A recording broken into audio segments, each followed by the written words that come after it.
How to change the wallpaper in laptop. Hello everyone and let's get started. It is quite easy to change wallpaper in your Windows 11. For that, you just have to right click anywhere on the screen and then tap on personalize. Once that is done, it will open the system settings for the display and then choose on background. Once you tap on background, you can personalize your background choosing any theme or solid colors or pictures.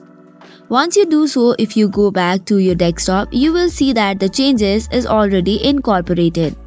You can also choose from the slideshow. However, instead of any solid colors or any personalized colors, if you want to set up a picture, you can also go back and then set up a theme that you like.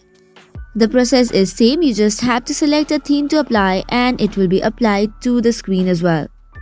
So that is all for today's video. For more such contents, do not forget to hit the like and subscribe button. Thank you and keep watching.